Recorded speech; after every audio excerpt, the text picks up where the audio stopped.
Hi, this is MG Boutet, and I'm proud to announce my next publication entitled Search for Vinland, and it discusses the voyages of the Vikings in the St. Lawrence River and on the Atlantic coast. And if you want to also know a bit about the possible connections with older travels from connected peoples, such as the Irish monks, then this is the book for you. I also have many illustrations in the book, and old maps and things like that. And of course, there are a few epigraphic inscriptions in runic that also are addressed in the book. Of course, many will say that all of anything runic in North America is bogus and a hoax. Well, I don't think so. And of course, they're strewn all over the landscape, and whoever gives it an effort to look for some of the alphabetical inscriptions that are let's say, colonial period, they're certainly not the work of Native Americans.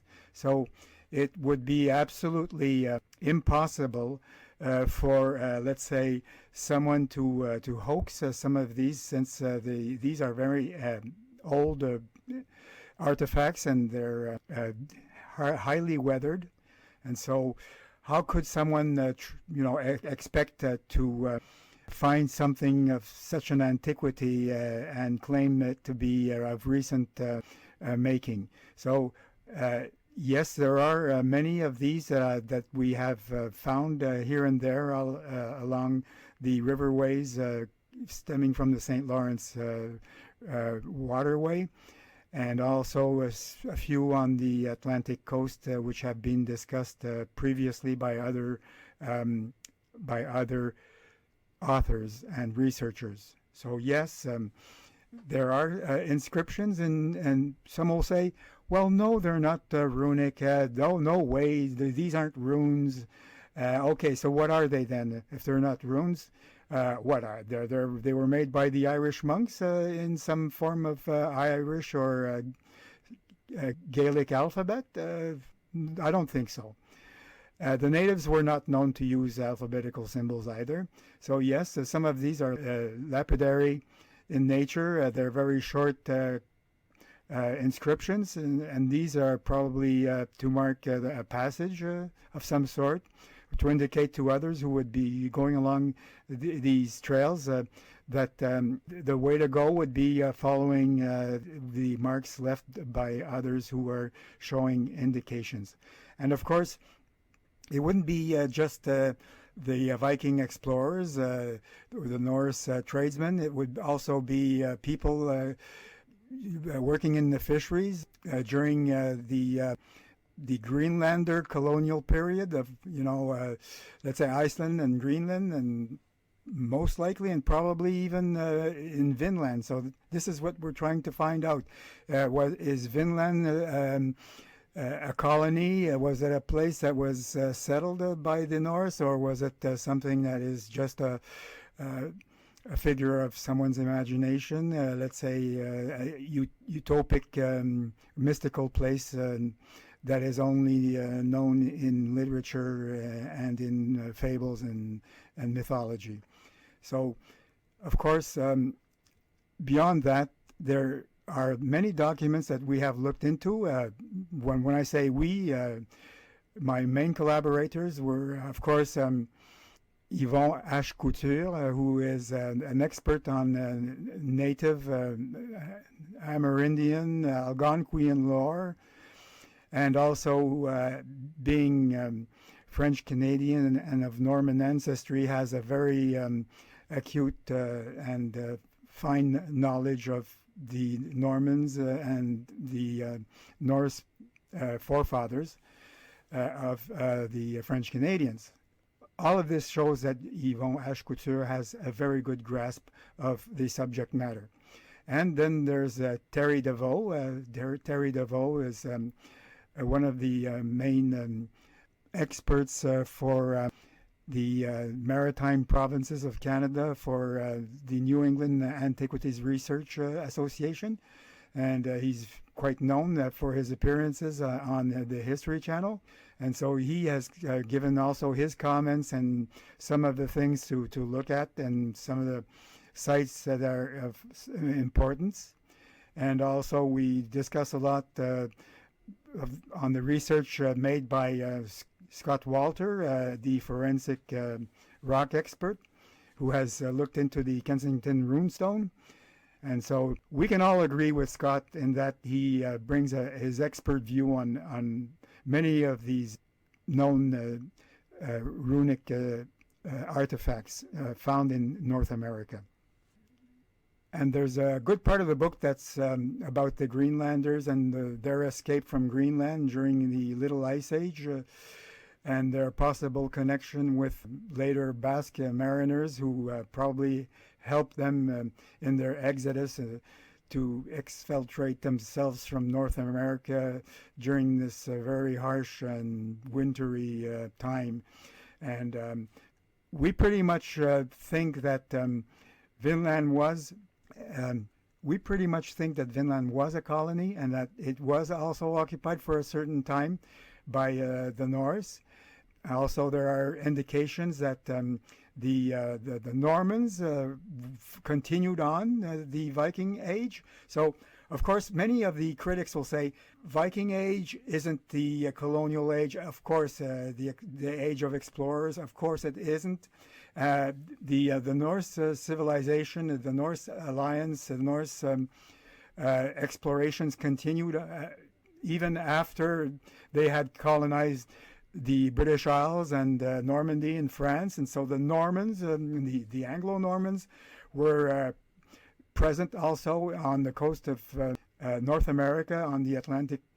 And this could probably explain such sites as the Newport Tower. And the Newport Tower could have been one of the churches of the Greenland, Vinland Christian community. And so it had to continue on for a while until, let's say, Cartier, when the Portuguese were starting to come up the coast, explore the Atlantic coast of North America. And then, of course, the Basques were involved also. And so there are good indications that the Basques were settling on the north shore of the St. Lawrence River, north of Newfoundland and west of Newfoundland, all along the St. Lawrence coast, which would have been, let's say, something that would have been previously settled by those who were at Nassau Meadows, the Norse colony there, that had expanded and moved on to certain sites on the north shore of the St. Lawrence River. So this is what we find there. So, of course, some of the archaeology does attest to this, as we discuss in the book, especially the work done in the 60s by Father Levesque and archaeology students from the University of Sherbrooke. I'm presently on the eastern side of Lake Memphremagog, and what you see here is Saint-Benoît-du-Lac, where there is a Benedictine monastery. And if we turn to where the mountains are, here you have near Potton County, you have Owl's Head, Mount Owl's Head, the mountain, and at the foot of it is Jones Farm, where there are many petroglyphic rock art panels, and also there is a large boulder stone or a long stone with Viking runes on them.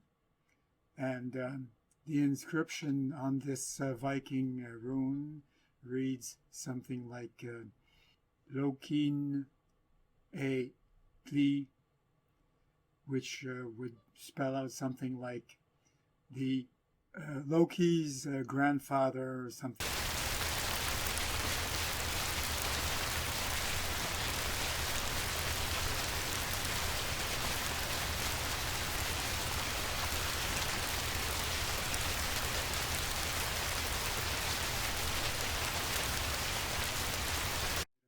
Commemoration, or is it for someone who had that name? And so it seems that the Norse, or maybe some of the people from the Viking Age, or maybe after the Viking Age, it seems that they were either Greenlanders or Icelanders, and who were probably looking for a way to reach Vinland. And we can notice that here on Lake Memphremagog, at the end of it, on the southern tip, is Newport, Vermont. And this connects with the Connecticut River Valley, which goes right to the Atlantic. And further west, there are two more river routes that connect with the Missisquoi Bay area and the Lamoille River, and this all the way down to Lake George and into the Hudson River, and this also leads directly to the Atlantic. And there seems to be a rock art panel there with an inscription indicating hop. It says hop ik, which could be rendering of Icelandic, or maybe something from Greenland. And so there, further west on Mount Pinacle, we have more Viking ruins. So this is what we're going to have a look at.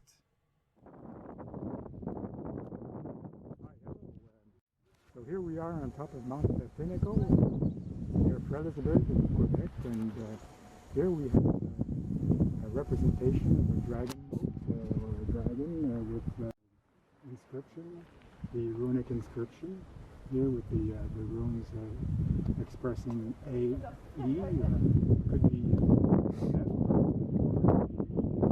then the bird R, K, N again, and K again, and then a stop, and then you have the I and the N again, and another letter that could represent the G or NG, according to the interpretation. And then we have a drawing of a bark or a skiff or a boat with an indication of 1, 2, 3, 4, 5, 6 or 7 counts. So it would indicate probably a small boat, a hawker, which is a rowboat with equipped with oars, and then this would have been used to make a trip up probably the Richelieu River. And so there's another rune here that we can see not far. If we have a look, let's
So all in all, this gives you a very good idea of some of the things in the book.